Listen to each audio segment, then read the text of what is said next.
pada saat yang bersamaan ya mereka nggak rugi, dan otomatis mereka nge-short. Ketika mereka nge-short yang menyebabkan marketnya jadi dump, teman-teman. Halo teman-teman semua, selamat datang kembali di YouTube channel saya. Nama saya adalah Kevin Saili, dan pada YouTube channel ini teman-teman akan menemukan informasi menarik seputaran technical analysis daripada cryptocurrency. So if you guys like crypto, make sure to hit the subscribe button and don't forget to leave your thumbs up kalau kalian suka dengan pembahasan di konten video ini. Pada video kali ini kita akan membahas sesuatu yang menarik, di mana seluruh mata itu tertuju pada event ini, Grayscale Bitcoin Trust Unlock. Dan saya rasa masih banyak sekali teman-teman yang belum begitu paham tentang apa sih sebenarnya Grayscale Bitcoin Trust Unlock ini dan apa impactnya terhadap si Bitcoin price. Kira-kira akan seperti apa arah pergerakannya dan lain sebagainya, teman-teman. Before saya mulai, saya pengen kasih tahu teman-teman, saya melakukan analisa, saya cari tahu ya Grayscale Bitcoin Trust, saya pelajarin dari berbagai banyak YouTuber, dan luar biasanya teman-teman, kayaknya saya adalah YouTuber Indonesia pertama yang membahas tentang Grayscale Bitcoin Trust ini. Jadi saya sangat excited, tapi di satu sisi juga saya khawatir karena takut opini atau pendapat yang saya sampaikan bisa jadi tidak sesuai. Dan jikalau memang dirasa ada yang salah, feel free untuk correction ya. Kalian boleh tulis di kolom komentar dan sampaikan pendapat kalian juga. Oke, jadi kita akan berinteraksi. Tanpa berpanjang lebar lagi, saya akan mulai pembahasan Grayscale Bitcoin Trust ini. Dan please diingat bahwa ini adalah opini saya pribadi. Jadi pertanyaannya, apa itu Grayscale Bitcoin Trust? Nah, Grayscale Bitcoin Trust itu adalah satu perusahaan private placement yang mengofferkan investment berdasarkan periode tertentu dengan jangka waktu kurang lebih hampir setahun ya. Dan saat ini kondisinya itu sedang close, teman-teman. Jadi mereka lagi nggak terima investor baru atau nggak terima funding dana baru, teman-teman. Si Grayscale ini itu sebenarnya perusahaan yang mungkin memanfaatkan situasi pada kondisi di mana dulu exchange di dunia itu sering banget yang namanya kena hack, teman-teman. Even Binance saya 2019 itu pernah kena hack ya, dan hampir ke withdraw sekitar 7.000 Bitcoin dalam satu kali transaksi. Nah, ini ada banyak banget contoh-contoh exchange yang sempat kena hack ya, teman-teman, dan banyak banget token-token yang hilang, luar biasa sih. Nah, si Grayscale Bitcoin Trust ini dia fungsinya adalah lebih ke menawarkan investor itu untuk melakukan pembelian Bitcoin melalui saham yang mereka tawarkan, teman-teman. Jadi perusahaan ini bisa dibilang semacam perusahaan sekuritas dengan underlying asetnya itu yaitu Bitcoin, teman-teman. Jumlah Bitcoin yang mereka punya saat ini adalah sekitar 22,5 miliar dolar. Kalau misalkan dari jumlah token, ini dalam jumlah dolarnya ya, atau aset dalam jumlah mata uangnya. Kalau misalkan secara tokennya itu mereka megang sekitar kurang lebih, kalau sekarang kita bagi 32.300 dolar, berarti itu mungkin kisaran kurang lebih 679.000 token Bitcoin, kurang lebih, teman-teman. Dimana kita sebagai investor, kita itu nggak pegang token, teman-teman. Jadi pada saat Grayscale Bitcoin Trust Unlock, yang di-unlock ke kita investor yang waktu Januari invest. Kenapa Januari? Karena following a 6-month holding period. Jadi mereka itu ketika invest akan harus tahan selama 6 bulan dulu, baru nanti di-unlock dan kita bisa bebas jual ke public market, teman-teman ya, atau result in the public market. Jumlah shares yang ada pada saat ini adalah sekitar 692 juta lembar saham. Jadi yang kita terima pada saat di-unlock lagi itu bukanlah token Bitcoinnya, tapi yang kita terima itu adalah lembar saham ini. Jadi bayangkan teman-teman misalkan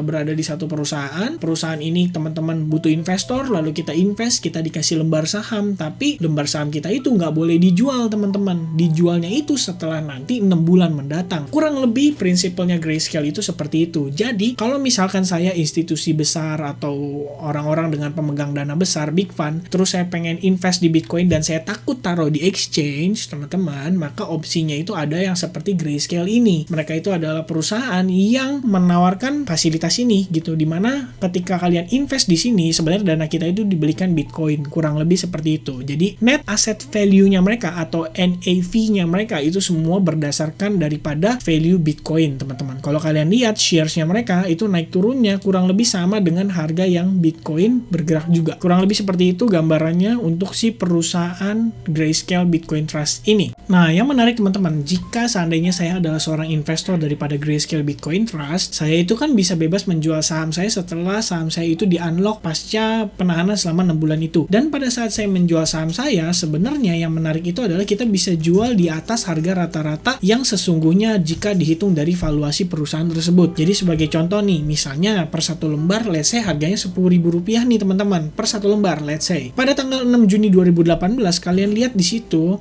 GBTC GBTC itu mengalami premium senilai 63,81%. Artinya harga sahamnya itu diperjualkan di market itu senilai bukan 10.000 melainkan 16.380 something rupiah teman-teman. Dan itu artinya kita sebagai pemegang saham, kita jual itu lebih untung dibandingkan kita pegang Bitcoinnya pada saat itu teman-teman. Nah, jadi kita ambil contoh langsung teman-teman dari chart. Kita bisa lihat di sini bahwa di tanggal 18 Desember 2017 harga Bitcoin GBTC itu atau sharesnya itu pernah diperdagangkan sampai nge-spike tinggi banget teman-teman. Sementara di sini Bitcoin price-nya sendiri itu ketahan di kisaran level tersebut. Pada saat kondisi ini terjadi itu simply karena ada yang namanya demand berlebih daripada kondisi marketnya teman-teman ya. Investor-investor itu yang pada mau akumulasi Bitcoin, mereka memilih fasilitas yang ada pada Grayscale Bitcoin Trust dan mereka beli sharesnya pada saat itu diperjualkan di atas harga rata-rata atau di atas harga valuasi daripada si perusahaan yang sebenarnya teman-teman atau net asset value-nya. Nah, yang menariknya teman-teman, ini kan kalau bahasanya itu kan adalah GBTC dijual secara diskon teman-teman. Kalian lihat ya, per Februari harga sahamnya si GBTC atau lembar sahamnya GBTC itu dijual di market itu di bawah 11% dari value yang sesungguhnya. Jadi bukan di bawah 11%, sorry. And diskonnya ini kan ada banyak ya, ada 5%, ada 4%, 7% dan seterusnya. Sekarang itu diperdagangkan di bawah harga rata-rata dari valuasi saham yang sesungguhnya itu sekitar 11,5%. Jadi minus nih posisi jualnya teman-teman. Nah, kenapa seperti itu? Karena simply mereka saat ini nggak ada demand teman-teman ya. Kalian bisa lihat dari bybit.com, di sini ada chart grayscale-nya. Jadi pasca Februari ini kalau misalnya sebelumnya ini kan permintaan nih ya, demand permintaannya itu selalu meningkat ya. Total holdingsnya kalian bisa lihat di situ berbarengan dengan price Bitcoin-nya itu selalu meningkat teman-teman ya. Jadi pemegang sahamnya per Februari itu sudah mulai stagnan teman-teman. Jadi cenderung di sini-sini aja, dia nggak bergerak banget, nggak terlalu aktif ya kan. Bahkan even pada saat harganya turun ya pemegang sharesnya segini-segini aja teman-teman, nggak nambah. Artinya mereka nggak nambah si investor barunya lagi dan juga permintaannya sendiri itu berkurang teman-teman. Makanya mereka kasih diskon. Kenapa bisa berkurang? Sebenarnya ini sudah dijelaskan di tweetnya si Willy Woo itu tanggal 7 Juli 2021 teman-teman. Isi tulisannya seperti ini: combine BTC holdings of Grayscale and the Purpose Bitcoin ETF. Jadi buat yang nggak tahu Purpose Bitcoin ETF, Purpose Bitcoin ETF itu adalah satu perusahaan di Kanada teman-teman. Ini adalah perusahaan, let's say kayak perusahaan sekuritas yang mana dia sudah memberikan fasilitas perdagangan Bitcoin ETF. Dan sebenarnya ini merupakan kabar baik karena berarti kalau misalkan perusahaan sekuritas itu kan adalah perusahaan yang diregulasi oleh negaranya. Sebelum dia bisa aktif melakukan perdagangan di pasar modal, otomatis kan dia harus terregulasi dulu teman-teman. Berarti sekarang kondisinya dengan Bitcoin ETF itu sudah di launching di Kanada atau di perusahaan sekuritas salah satunya di perusahaan Purpose ini, investor dengan dana besar itu bisa invest dengan lebih tenang lagi teman-teman. Artinya mereka nggak harus memanfaatkan si GBTC aja. Mereka bisa memanfaatkan perusahaan lain seperti Purpose Bitcoin ETF ini sebagai contohnya untuk mereka bisa melakukan investment atau bertransaksi di Bitcoin dengan tanda kutip lebih aman dan jauh dari resiko dihack oleh si tadi ya hacker-hacker yang ada pada exchange teman-teman. Lalu kembali lagi, maksud Willy Woo adalah Grayscale inventory stop growing when Purpose ETF launch. Artinya setelah si perusahaan tadi launching ETF-nya untuk Bitcoin, itu stop growing, pertumbuhannya itu mulai stagnan, mulai nggak ada pembelian, nggak ada demand ya. Dimana investor itu lebih prefer mencari perusahaan seperti Purpose yang menawarkan 1% management fee. Dari sisi management fee-nya aja udah jelas lebih murah teman-teman. Selisihnya adalah 1% dengan si GBTC kurang lebih ya. Dan saat ini kondisinya GBTC itu stagnan ya, tidak ada pertumbuhan teman-teman. Kurang lebih ini mengartikan bahwa demand terhadap si GBTC ini sudah mulai berkurang. That's why kalau misalkan kita kaitkan lagi dengan chart yang ada di sini teman-teman. Terakhir kan Januari ya teman-teman ya. Jadi tadi terakhir itu ada pertumbuhan di bulan Januari atau ada demand di bulan Januari. Setelah bulan Januari itu teman-teman, di bulan Februari kan stagnan nih, dan kalian juga lihat di sini dia memperdagangkannya itu di bawah net asset value-nya mereka. Itulah yang menyebabkan kondisi sekarang teman-teman bisa dikatakan bahwa saat ini 18 bulan 7 itu adalah mungkin masa-masa sulit terakhir bagi si Bitcoin teman-teman. Karena ya kalian tahu lah ya, sudah banyak berapa kali kita kena dump, terus juga kemarin China nge-ban dan lain sebagainya. Menurut saya sih ini wave terakhir daripada kondisi dump yang berpotensi terjadi terhadap Bitcoin teman-teman. Dan secara pricing possible banget kita bakal dibawa ke harga kisaran $29.000 sampai mungkin kisaran $26.000 atau sejauh-jauhnya $20.000 teman-teman. Karena setelah itu kalian bisa lihat ya, tidak ada lagi unlock yang terjadi terhadap si GBTC teman-teman. Karena seperti yang tadi kita sudah bahas, tidak ada demand baru setelah bulan Februari tadi teman-teman. Sebenarnya salah satu alasan kenapa pada saat GBTC unlock shares-nya ini, itu bisa menyebabkan market mengalami dump yang sangat signifikan. Ada dua reason kalau menurut saya. Yang pertama itu adalah psikologis market, dan yang kedua itu adalah fasilitas hedging yang dilakukan oleh si investor-investor ini ya. Jadi mereka meng-hedge dana mereka atau aset mereka supaya value-nya mereka itu nggak kemana-mana, tapi mereka dapat keuntungan dari hasil penjualan shares GBTC-nya ini teman-teman. Kita bahas yang pertama tentang psikologis market. Berdasarkan historical movement, mungkin banyak orang yang sudah mengkaitkan GBTC unlock ini, padahal berdasarkan apa yang saya jelaskan tadi, akhirnya semua make sense kan? Kalau misalkan pada saat GBTC unlock, yang dijual itu kan sahamnya, dan sahamnya ini nggak ada hubungannya sama valuasi si tokennya teman-teman. Secara tokennya Bitcoin sendiri itu di perusahaan GBTC nggak akan pernah dijual, kecuali mereka jual senilai 2% tadi untuk fee tahunan sebagai biaya untuk operasional dan keuntungan perusahaan. Selebihnya mereka nggak perlu jual. Kenapa? Karena itu adalah salah satu net asset value dari si perusahaannya itu. Jadi kalau misalnya mereka jual Bitcoinnya, otomatis aset perusahaannya itu atau valuasi perusahaannya juga mengalami penurunan. Maka shares mereka dijual di market, otomatis jadi nggak laku. Kurang lebih seperti itu. Karena sudah banyak orang yang mengkaitkan pada saat dia meng-unlock, dan ketidaktahuan ini menyebabkan market itu menjadi lebih condong untuk ngedump atau nge-short atau nge-sell Bitcoin mereka pada saat jelang unlock daripada GBTC ini. Itulah yang menyebabkan terjadi historical movement, dan historical movementnya ini sudah digambarkan oleh salah satu orang namanya Barry Silbert ya. Di sini dia jelasin bahwa setiap kali ada unlock itu terjadi dump teman-teman ya. Di sini ada nggak unlock menguat, ketika unlock itu dump, dan berpotensi dump terakhir itu adalah di kisaran tanggal 18 Juli nanti teman-teman. Selain daripada itu, untuk yang kedua teman-teman, kemungkinan yang kedua mengenai yang hedging tadi ya, dijelaskan oleh Willy Woo di sini, dan saya sangat setuju. Jadi secara kita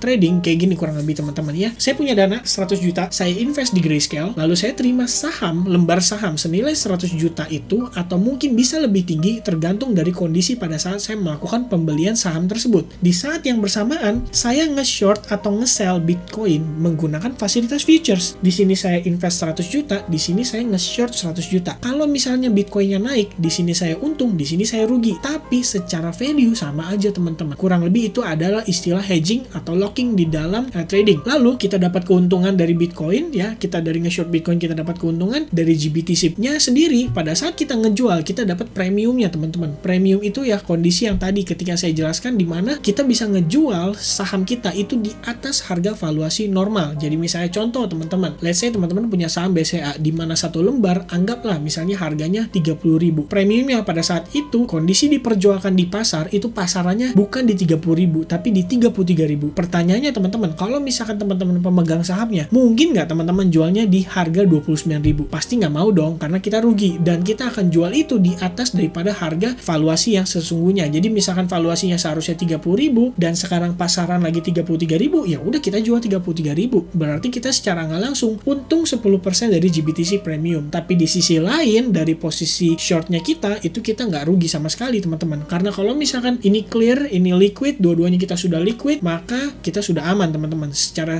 aset kita nggak kemana-mana, tapi kita dapat keuntungan dari premiumnya teman-teman ya. Lalu pada saat pasca unlocking, kita akan sell GBTC shares kita untuk diubah kemudian menjadi US dollar. Lalu di saat yang bersamaan, posisi short yang kita sedang lakukan di futures itu akan kita close, dan pada saat kita close otomatis mengalami penguatan lah terhadap si kondisi Bitcoinnya teman-teman, dan overall bullish. Ini dia makanya yang menarik ya. Kita mau buat kesimpulan sebenarnya teman-teman, tapi posisinya ini teman-teman ya, kalau saya pribadi ngelihat kondisinya, Willy Woo salah satu investor besar, dia bullish teman-teman. Tapi di lain sisi teman-teman, kalian bisa lihat ya, Willy Woo sendiri juga ngepost tentang kondisi bahwa JP Morgan is bearish on the GBTC unlock coming up. JP Morgan think it's bearish. Jadi sebenarnya teman-teman, ini kan adalah satu kondisi yang membuat saya bingung ya. Kalau misalnya kita bilang kita mau bikin kesimpulan, sebetulnya sih berdasarkan informasi yang sudah saya paparkan tadi, kalian sudah tahu dong harusnya kesimpulannya itu seperti apa ya kan. Berdasarkan informasi yang saya sudah jelaskan tadi, bahwa kondisi sebenarnya GBTC itu nggak jelek-jelek banget. Terus pada saat unlock ternyata yang di unlock cuman sharesnya, bukan Bitcoinnya teman-teman. Dan pada saat kita masuk sharesnya itu kita juga jual ke market teman-teman. Ya sebenarnya sih ini sebenarnya kita nggak tahu pasti, karena semua tergantung balik lagi dari sentimen yang ada ada pada saat dia unlock nanti, teman-teman. Cuman secara historical movement kita sudah lihat berkali-kali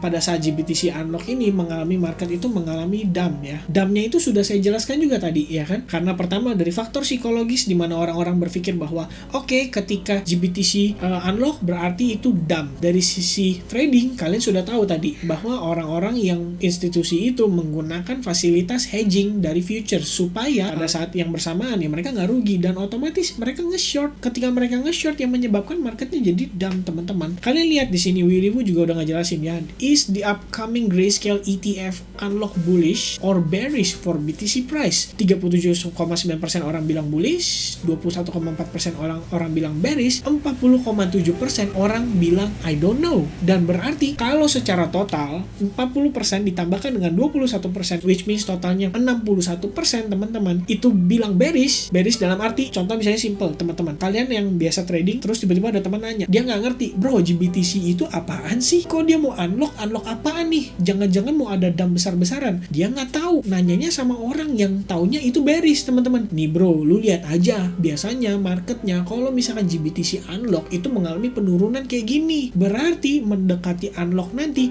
mendingan lu nge-short atau ngejual Bitcoin lu supaya lu nggak kena dump. 40,7% populasi orang-orang yang bilang nggak tahu dari 40.885 voters ini otomatis berpikir bahwa potensialnya itu lebih ke arah dump. Nah, yang menarik kita akan bahas dari perspektifnya technical analysis, teman-teman. Nah, jadi kesimpulannya, teman-teman, pada saat waktunya sudah mau tiba, teman-teman ya, lebih baik kita sebagai trader itu harusnya bereaksi aja, teman-teman, dibandingkan kita prediksi. JP Morgan bilang bearish, Willy Woo bilang bullish. Siapa bilang bearish, siapa bilang bullish? Kita juga bingung, teman-teman. Kita apalagi bukan orang big fund, kita nggak bisa memberikan influence kepada orang-orang untuk mengikuti kemauannya kita. Kalau yang bilang Elon Musk di hari H tiba-tiba dia bilang Bitcoin is time to go up, tiba-tiba nge-boom, teman-teman. Kita nggak bisa ngapa-ngapain. So simply as a trader, tugas kita cuma satu, teman-teman. Kita cukup bereaksi atas kondisi konsolidasi yang terjadi pada pergerakan si Bitcoin selama beberapa pekan terakhir, atau malah ini kisaran 2 bulan terakhir, teman-teman. Kita cukup bereaksi aja, teman-teman,